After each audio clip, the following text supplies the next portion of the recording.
और साहिब पूछे उन लोगों से कि जिनको दहकते हुए शोलों पर मुस्तफ़ा की याद में जिंदगी गुजारनी पड़ा करती थी। पूछे मुस्तफ़ा के उन सहाबा से कि जिनके पास न खाने के लिए खाना था, न पीने के लिए पानी था।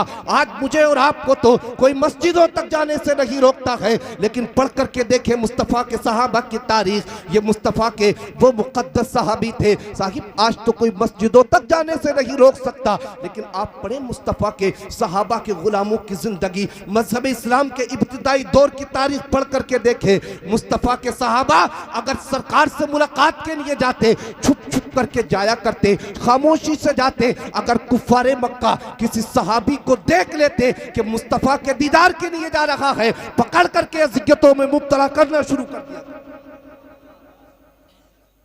आज तो साहिब देखिए मस्जिदों के दरवाजे हमारे लिए खुले हैं, कोई मना नहीं कर रहा है। आप रब के कुरान पढ़ करके देखें, अल्लाह मुक़द्दस कलाम में इरशाद फरमाता है, रब फरमाता है व अंज़िर व अशीरतकल अक़रबीन, रब फरमाता है महबूब अपने करीबी रिश्तेदारों को डराओ। देखिए वो वक्त कैसा था, वो दौर कैसा था, वो टाइम कैसा था। उस वक्त में इतना आसान नहीं था, उस वक्त में इतनी आसानी से लोग बात नहीं मानते थे जितनी आसानी से आज तुमसे या मुझसे कह दिया जाए कि नमाज के लिए चलो तो हम नमाज के लिए चल देते हैं। उस वक्त वो दौर वो था, वो वक्त वो था कि जब लोगों के दिल पत्थरों से ज्यादा सख्त, वो टाइम वो था कि जब लोगों के दिल भेड़ियों से ज्यादा सख्त हो चुके थे।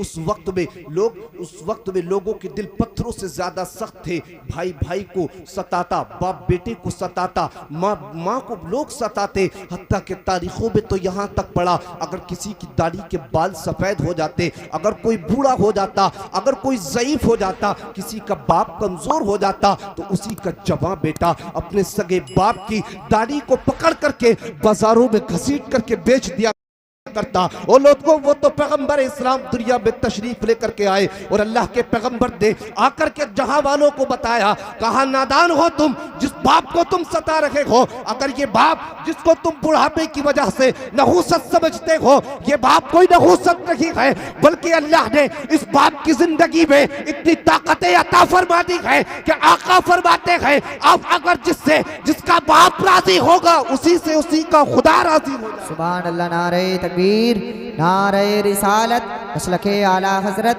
फैज़ाने आला हजरत, जलसे ईसाले सबाब जिंदाबाद जिंदाबाद। माशाअल्लाह माशाअल्लाह सुभान अल्लाह। पैगंबर अलैहिस्सलातु व तस्लीम ने हमें क्या जिंदगी अता फरमाई। और लोगों फिर आका ने इरशाद फरमाया, कहा लोगों जिन बापों को तुम नहूसत समझते हो, ये बाप तुम्हारा नहूसत नहीं है, बल्कि घर जाओ इस बाप के कदमों को दबा दो, अल्लाह तुम्हें जन्नत अता फरमा। बनाएं अपनी जिंदगी, करें जिंदगी पर गौर व फिक्र। देखिए अल्लाह ने कुरान के अंदर इरशाद फरमाया, शुक्र करें रब का, हर बात पर शुक्र अदा किया करें। हमने तो यहाँ तक देखा अल्लाह पाक की तमाम नेमतें हैं मेरे और आपके पास, अल्लाह ने सब कुछ अता किया है, बेशुमार दौलतें अता की है। लोगों सब कुछ होने के बावजूद भी आप किसी से पूछे मौलाना फारूक साहब किबला, तो आप किसी से मालूम करें आपके हालात क्या है, तो वो आपसे पहले तो अपनी जिंदगी के हालात बयान करेगा, कहेगा कि जिंदगी में ये दिक्कत है, कहेगा जिंदगी में ये परेशानी है, कहेगा फला जगह काम में ये रुकावट आ गई, फला जगह ये दिक्कत आ गई। मौलाना जिंदगी में परेशानियां ही परेशानियां है, सारी परेशानियां दुख की बयान करके फिर लास्ट में कहता है कि रब का शुक्र है। आप बताएं, इससे पूछे तो जरा कि आप तू जो सबसे आखिर में कह रहा है कि रब का शुक्र है और शुरू से तू आखिर तक तूने सारी की सारी परेशानियों की फहरिस्त सुना दी, बता तुझे इससे क्या फायदा मिला। इमाम गजाली तसव्वुफ के बहुत बड़े इमाम, आप लिखते हैं, कहते हैं इंसान अगर तुझे अपनी दुख, अगर तुझे अपनी परेशानियां किसी को सुनानी है तो खुदा से बेहतर जो तेरी जिंदगी की मुश्किलात को हल कर सकता है उसको जाकर के परेशानियां सुना।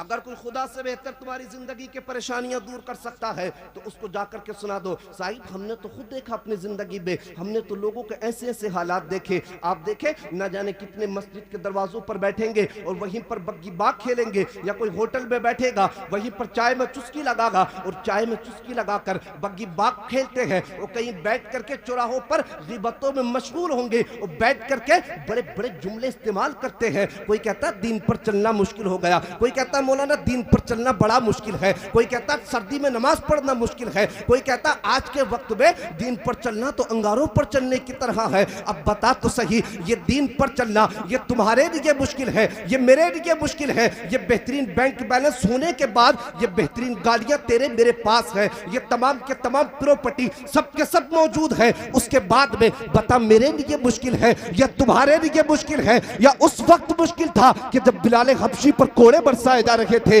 बताएं तो सही, दीन पर चलना या आज मुश्किल हो गया है या उस वक्त मुश्किल था कि जब हजरत सुमैया को मेखों में हजरत सुमैया को दीवार से टेक लगा करके आपके हाथों में मेखी ठोकी जाती। बता उस वक्त मुश्किल था या उस वक्त मुश्किल था कि जब हजरत खुबाब को दहकते हुए शोलों पर लिटा दिया जाता और कहा जाता ए खुबाब अभी भी मुस्तफा का दीन छोड़ दो, या उस वक्त मुश्किल था या अम्मार इब्ने यासिर को दहकते हुए शोलों पर लिटा करके कहा जाता ओ अम्मार इब्ने यासिर अभी भी मुस्तफा का दीन छोड़ दो वरना जान चली जाएगी।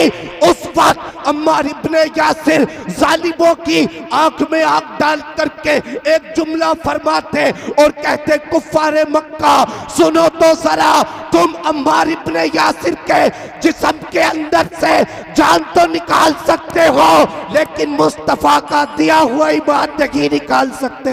सुभान अल्लाह, नारे तकबीर, नारे रिसालत, मसलके आला हजरत, फैज़ाने आला हजरत मौलाना फैज़ान रजा साहिब जलसे ईसाले सवाब जिंदाबाद जिंदाबाद। माशाअल्लाह माशाअल्लाह। बताएं ये दीन पर चलना आज मेरे लिए और आपके लिए मुश्किल है या उस वक्त मुश्किल था जब हजरत बिलाल हबशी को कोड़े लगाए जाते। बताएं उस वक्त मुश्किल था। आप पढ़ के देखें, आप पूछे अल्लामा तौसीफ रज़ा मिसबाही साहब क़िबला से सारे हिंदुस्तान में हजरत का दौरा होता है और न जाने कितने जवान, मैं खुद सुनता हूँ हजरत की खिताब, न जाने कितने जवान हजरत की तकरीरें सुन सुन के रास्ते पर आ गए। ये बहुत बड़ी शख्सियत है जो मेरे और आपके दरमियान तशरीफ फरमा है। आप देखें हम अपनी जिंदगियों को बदलें, नहीं बदलेंगे अच्छा फिर जुमला कहते हैं कि साहब परेशानियां जो आ रही है या हमारे ही वजह से आ रही है।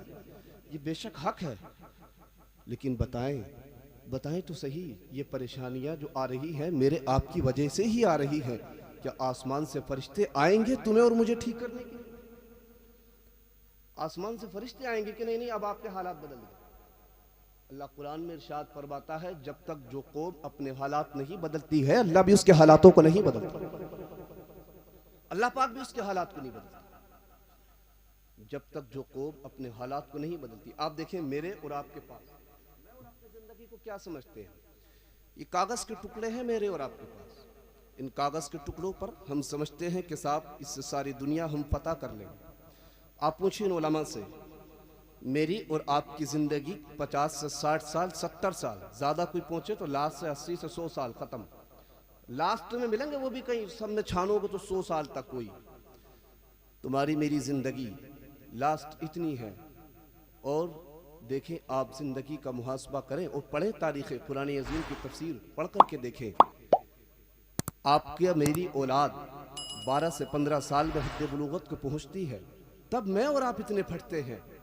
लेकिन पढ़ें आप कौम समूद की तारीख, पढ़ें आप कौम आद की तारीख, पढ़ें उन लोगों की तारीख पढ़ करके देखें। उनकी ज़िंदगी कोई 100 या 200 साल नहीं होती थी, उनकी ज़िंदगी हजार हजार साल हुआ करती थी।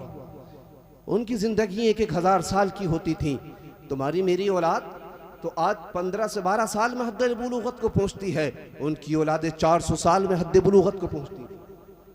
तुम्हारे मेरे पास तो ये कागज के टुकड़े हैं, उनके पास कागज के टुकड़े नहीं थे, उनके पास सोने के सिक्के हुआ करते थे। तुम और मैं तो जमीन पर रहते हैं, लेकिन पढ़ करके देखें तारीखें, वो कौम जमीन पर रहना अपने आप में एक हकारत समझती थी, अपने आप को छोटा समझती थी जमीन पर रहने के लिए।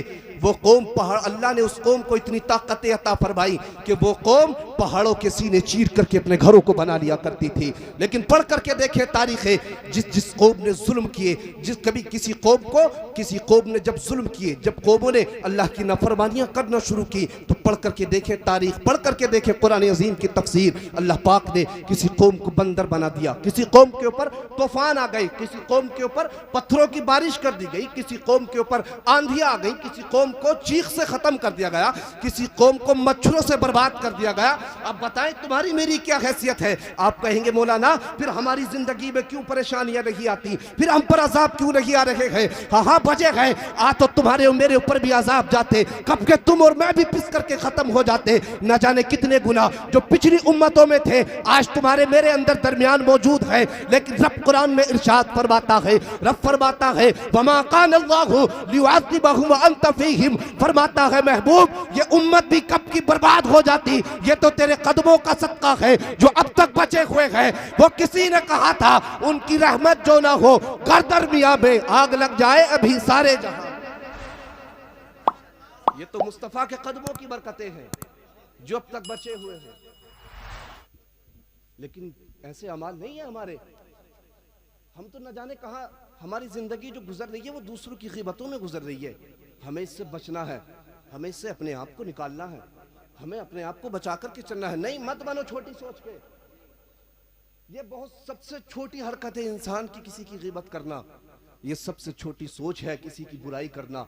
ये सबसे छोटी सोच है कि साहब किसी को दुख पहुंचा दूंगा तो मेरा कारोबार आगे बढ़ जाएगा।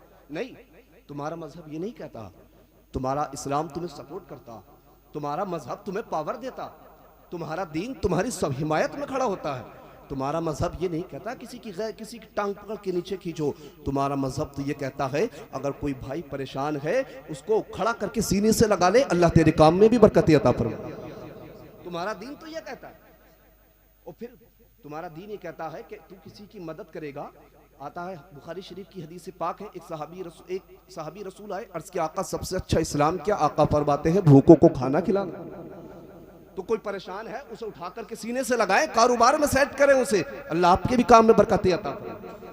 और देखें मैं और आप किसी को तकलीफ नहीं दें, आप किसी को नहीं सताएं। अगर किसी को सताने के लिए कभी जहन में बातें भी आए, शैतान आपको बरगलाने की कोशिश करे तो यही सोच करके उसको माफ़ कर देना और उसकी ज़िंदगी की सपोर्ट करना कि हम जिस नबी का कलमा पढ़ते हैं, जिस नबी के हम उम्मती हैं, जिस नबी की हम पैरवी करते हैं, जो अल्लाह ने हमें महबूब अता किया है वो महबूब ऐसा नहीं है, वो महबूब वो है जो खुदा का भी महबूब है। अगर दिल के अंदर कभी ख्याल आए झूठ बोलने का तो जहन में बात रखना कि जिस पैगम्बर का कलमा पढ़ते हैं वो पैगम्बर कभी झूठ नहीं बोले। जालिमों ने उस पर जुल्म भी किए, जालिमों ने ऊंट की ओजड़ियां भी डाली। अब देखें सबसे बड़ी चीज, तुम अगर थोड़ा सा हमें कोई परेशान कर दे तो हम तो आपे से बाहर निकल जाते हैं, ताकत ना होने के बावजूद भी। लेकिन पढ़े मुस्तफ़ा की तारीख, यही मक्का वाले, यही मक्का के लोग अल्लाह के पैगम्बर अलैहिस्सलातु व तस्लीम को अज़ियतें देते। पैगम्बर सलाम मक्का के किसी राह से गुजरते लोग कूड़ा डालते, पैगम्बर आजम मक्का के किसी रास्ते से गुजरते लोग गालियां बकते, पैगम्बर आजम मक्का के किसी रास्ते से गुजरते लोग मजनू कहते, कोई दीवाना कहता, कोई पागल कहता, कोई दीवाना कहता, कोई पागल कहता। पैगम्बर आजम सजदे में जाते, कोई जालिम आकर के ऊंट की ओजड़ियां डाल देता। पैगम्बर आजम जब इनको तबलीग करते जालिम पत्थर मारते पाँवों पर। अल्लाह के पैगम्बर जब लोगों को जहन्नम से बचा करके खुदा के रास्ते पर लेकर के आते लोग गालियां बकते, मुस्तफ़ा फिर भी पीछे नहीं हटे, लोग सताते, पैगम्बर आजम उनके आगे हाथ बढ़ा करके कलमा पढ़ा देते। अगर कोई मुस्तफ़ा के रास्ते में कांटा बिछाता पैगम्बर आजम उसके लिए जन्नत के रास्ते बना देते। आप देखें तारीख है, यही सारे मक्का वाले दिन के सन्ना दिन के अंदर दिन के उजाले में पैगम्बर आजम को सताते, तकलीफें देते। लेकिन पढ़े तारीख इससे आगे, जब रात का वक्त आता, जब रात की तारीकी आती, जब सारी कायनात सो जाती, जब सारी कायनात तारीकी में सो जाती, जब सबके सब अपने बिस्तर पर सो जाते, तो यही मक्का के लोग जो दिन में सता रहे थे जिस पैगंबर को, वही पैगंबर अपने बिस्तर से उठता और खाने काबा के करीब जाता। मुस्तफा खाने काबा का गिलाफ पकड़ते और पकड़ करके रब की बारगाह में अर्ज करते, मालिक ये मक्का वाले मुझे जानते नहीं है, ए मालिक मक्का वाले पहचानते नहीं है। पैगंबर आजम रो रो के दुआएं करते और अर्ज करते, मालिक कयामत के दिन मेरी गुनाहगार उम्मत को जन्नत अता फरमा देना। कभी सजदे में रोते, हत्ता के वही पैगंबर कभी मक्का की वादियों में तुम्हारे लिए रोता, वही पैगंबर कभी जबल अबू कबाइस की पहाड़ी पर चढ़ के तुम्हें तुम्हें याद फरमाता, वही पैगंबर कभी गारे हेरा में तुम्हें याद फरमाता, कभी गारे सोर में तुम्हारे लिए आंसू बहाते, वही पैगंबर आज़म कभी ताइफ के बाजार में पत्थर खा के तुम्हारी मग़फ़िरत की दुआएं करते, कभी रात रात भर सर को सजदे में रख करके दुआ करते रहते, इतना रोते बरेली के इमाम कलम तोड़ते हैं और अर्ज करते हैं अल्लाह क्या जहन्नम अब भी न सर्द होगा, रो रो के मुस्तफा ने दरिया बहा दिए। सुभान अल्लाह, नारे तकबीर, नारे रिसालत, नारे गौसियत, मसलके आला हजरत फैजाने आला हजरत मौलाना मोहम्मद फैजान रजा साहिब जिंदाबाद जिंदाबाद। माशाल्लाह माशाल्लाह। आप देखें मुस्तफ़ा की ज़िंदगी पढ़ कर के तो देखें, कम से कम देखें मुस्तफ़ा की ज़िंदगी का मुताला करें और फिर देखें हम कहाँ गुजार रहे हैं अपनी ज़िंदगियाँ। बताएं कि सरकार ने पत्थर इसी दिन के लिए खाए थे कि मेरी उम्मत के लोग आपस में एक दूसरे की काट करें। बताएं कि पैगंबर आज़म ने पत्थर इसी लिए खाए थे कि मेरी उम्मत में लोग एक दूसरे की ग़ीबतें करें। नहीं, अल्लाह के पैगंबर तो अगर कोई ग़ीबत करता, अगर कोई बुराई करता तो पैगंबर आज़म, अगर कोई गलत रास्ते पर भी होता तो पैगंबर आज़म उसे गलत रास्ते से बचा करके जन्नत के रास्ते पर छोड़ दिया। बनाएं अपनी ज़िंदगियों को पाकीज़ा, अपने घरों के माहौल को पाकीज़ा बनाएं, अपने बच्चों को पाकीज़ा बनाएं। हम अपनी ज़िंदगियों को हमें पाकीज़ा बनाना है और जब ज़िंदगियों को पाकीज़ा बनाएंगे तो फिर देखना अल्लाह कुरान में इरशाद फरमाता है, रब फरमाता है व अंतुमुल आलौना इन कुंतुम मुमिनीन, रब फरमाता है सारी की सारी कामयाबियाँ तुम्हारे लिए हैं, शर्त यह है पहले सच्चे और पक्के मोमिन बन जाओ। वक्त ज़्यादा हो रहा है, अल्लाह पाक हम सबको इन मुख्तसर सी बातों पर अमल की तौफीक अता फरमाए और सारी दुनिया से यही कहें जो डॉक्टर इकबाल ने कहा था कि मोहम्मद से वफा तूने तो हम तेरे हैं, ये जहाँ चीज़ है क्या लोहो कलम तेरे हैं, मोहम्मद की मोहब्बत दीन हक़ की शर्त अव्वल है, इसी में हो गर खामी तो सब कुछ ना मुकम्मल है। मेरे पढ़ने और आपके सुनने में जो भी अगलात हो गए हो अल्लाह पाक उनको माफ़ फरमाए। बुलंद आवाज़ से कलमा शरीफ पढ़िए, ला इलाहा इल्लल्लाहु मुहम्मदुर रसूलुल्लाह।